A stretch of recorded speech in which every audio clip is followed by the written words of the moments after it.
where would you rank Auston Matthews on that list? I don't know, and this kind of came up today in the Pucks on It Discord that you can become a member of and get a copy of NHL 23 for the PS2. for the problematic PS3. The problematic. I mentioned once in a group chat about how PS3 was the worst PlayStation system. It's problematic. And now you're a mark. Literally, it's not figuratively problematic. No, it didn't. Maybe it didn't. It's a very woke system. I hope that the PS3 never hurt anyone. No, he's Matthews has been hurt. He is a scoring threat. There's no question about it. Leaf fans will, he's worked on his two-way game, which that's great. I don't have an answer on if he's the number 2 in the league, but he is up there. Okay. So why I bring it up is that if the discussion is Auston Matthews is within, let's say, easily the top 5, and I'm going to also assume that this is just because of also prior history, it's 60 goal season, 50, etc. If Elias Pettersson ends up hitting the century mark with 100 points, right?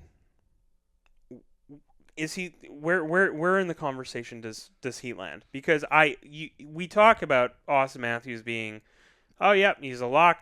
They become very similar. They become very similar, but they're a lock for top 5.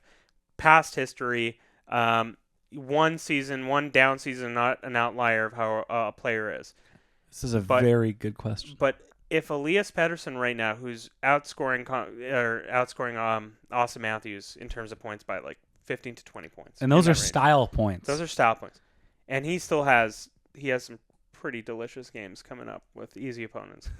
if he hits the century mark on this year, can Canucks fans get into the fight and say, yeah, we got a top 10 guy on our team?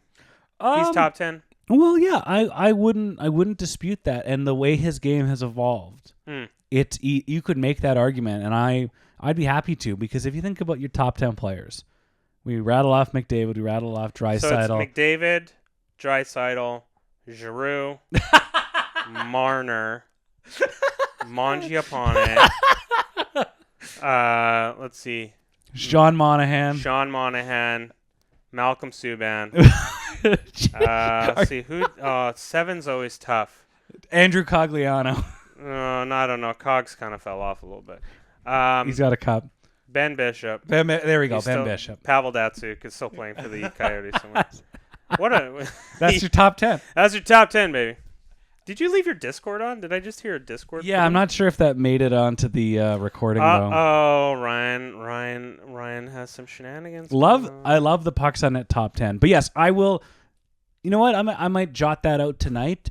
But I would say he's sniffing. If he gets in the top 10, it's going to be a really. If he gets into the century mark, it's going to be a very, very interesting time to be a Canucks fan. Just in terms of Daniel and Henrik, and I guess Roberto had some points where he's like a Hart nominee, etc. You're going to get to a point where Elias Pettersson is going to be. Of course, it's terrifying to be like, I hope he resigns here and doesn't take just the 1 year qualifier and then go through an RFA. Here's 8 years. What number would you like to make in those 8 years? Here's a piece of paper. So the comparables, the Barzal comparables go out the window. If he gets 100 points, you're looking, it's double digits, beyond double digits, 11 and a half, 11 AAV.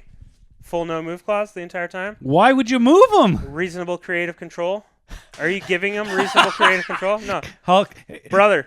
No, Petey's sitting there. Petey's sitting there with his cowboy boots up on the desk in the dressing room, and Talkett comes in. He's like talking, and Alvin come in. Well, Alvin comes in and he's like, yeah, Elias, we're going to trade our first round pick to get the Johnny Gaudreau. But he's 37 years of age, but he's a good player. And he's like, Elias Pettersson's like, that doesn't work for me, brother.